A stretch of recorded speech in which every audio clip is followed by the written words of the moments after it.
Salam guru penggerak. Berjumpa lagi dengan saya, Dita Wuryani Tias, CGP Angkatan 10 Kabupaten Jayapura. Kali ini saya akan menjelaskan tentang koneksi antar materi modul 2.1 pembelajaran sosio-emosional. Fasilitator Bapak Bernardus Manik dan pengajar praktik Ibu Tipuk Widyastuti. Pertanyaan pemantik 1. Apa kesimpulan tentang perubahan pengetahuan, keterampilan, sikap sebagai pemimpin pembelajaran setelah mempelajari pembelajaran sosial dan emosional? Setelah mempelajari modul 2.2 tentang pembelajaran sosial emosional, saya menjadi tahu bahwa dalam kegiatan pembelajaran hendaknya diintegrasikan dengan pembelajaran sosial emosional sehingga dapat mewujudkan pembelajaran yang berpihak pada murid. Dengan mempelajari modul 2.2 dapat meningkatkan keterampilan saya dalam mempraktikkan pembelajaran yang berpihak pada murid dan juga keterampilan dalam mempraktikkan praktek kesadaran penuh atau mindfulness, sehingga dapat mendukung dalam mengelola sikap sebagai pemimpin pembelajaran. Pertanyaan pemantik 2.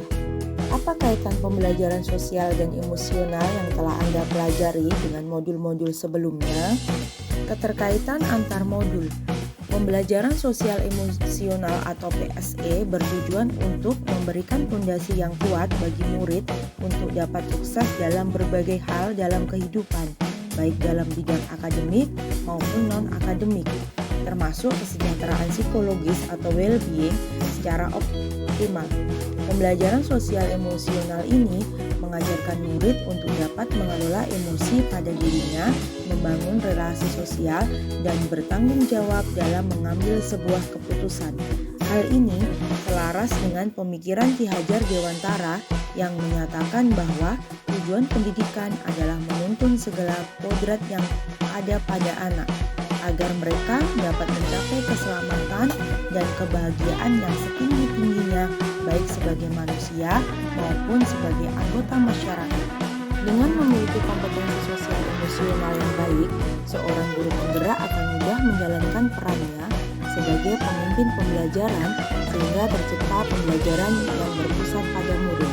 Melalui KSE ini, seorang guru akan lebih mudah dalam menguatkan nilai guru penggerak untuk selalu reflektif, kolaboratif, inovatif, mandiri, dan berpihak pada murid yang dapat diimplementasikan di kelas dan juga di sekolah. Pembelajaran sosial emosional mampu mewujudkan visi guru penggerak yang telah dirumuskan.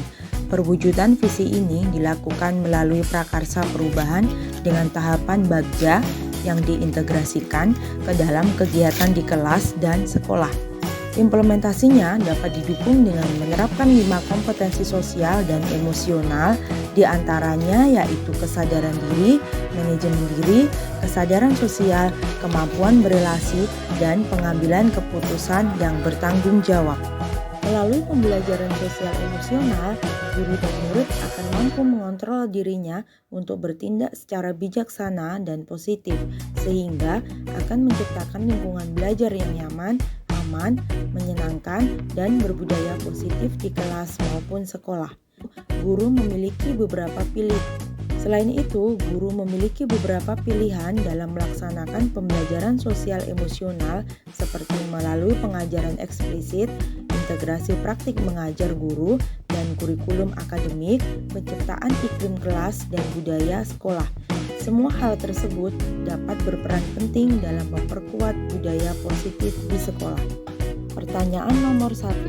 Sebelum mempelajari modul ini, saya berpikir bahwa kompetensi sosial emosional murid akan muncul dengan sendirinya seiring dengan pertambahan usia dan pembelajaran sosial emosional hanya dilaksanakan secara eksplisit di luar jam pelajaran, sehingga tidak dapat diintegrasikan dalam pembelajaran.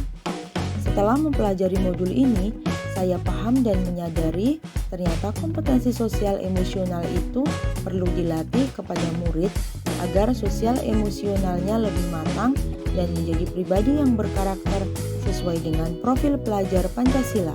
Pembelajaran sosial emosional juga dapat diintegrasikan dalam pembelajaran sehingga guru menyisipkan kompetensi sosial emosional dalam rancangan pembelajaran di kelas. Pertanyaan nomor 2, berkaitan dengan kebutuhan belajar dan lingkungan yang aman dan nyaman untuk memfasilitasi seluruh individu di sekolah agar dapat meningkatkan kompetensi akademik maupun kesejahteraan psikologis atau well-being. 3 hal mendasar dan penting yang saya pelajari adalah: pertama, kompetensi sosial emosional yang terdiri dari 5, yaitu kesadaran diri, manajemen diri, kesadaran sosial, keterampilan berelasi, dan pengambilan keputusan yang bertanggung jawab. Kesadaran penuh. Kedua, kesadaran penuh atau mindfulness sebagai dasar penguatan 5 kompetensi sosial emosional. Pembelajaran sosial emosional dapat diintegrasikan ke dalam pembelajaran sehari-hari bersama murid.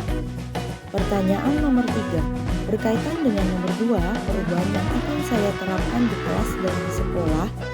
A. Bagi murid. B. Bagi rekan sejawat. Bagi murid, yang akan saya lakukan yaitu mengintegrasikan pembelajaran sosial emosional baik dalam pembelajaran kokurikuler maupun ekstrakurikuler. Menciptakan iklim dan budaya sekolah yang positif dan bermakna, memberikan kesempatan kepada murid untuk menumbuhkan, melatih, dan merefleksi kompetensi sosial dan emosional dengan cara yang sesuai dengan kebutuhan murid. Bagi rekan sejawat, yang akan saya lakukan adalah melakukan praktik baik dan berkolaborasi dengan rekan sejawat dalam implementasi pembelajaran sosial emosional. Melalui penguatan kompetensi sosial emosional, pendidik dan tenaga kependidikan di sekolah menjadi teladan bagi murid dalam menerapkan pembelajaran sosial emosional. Demikian pemaparan materi saya kali ini. Semoga apa yang saya sampaikan tentang pembelajaran sosial dan emosional dapat bermanfaat. Terima kasih.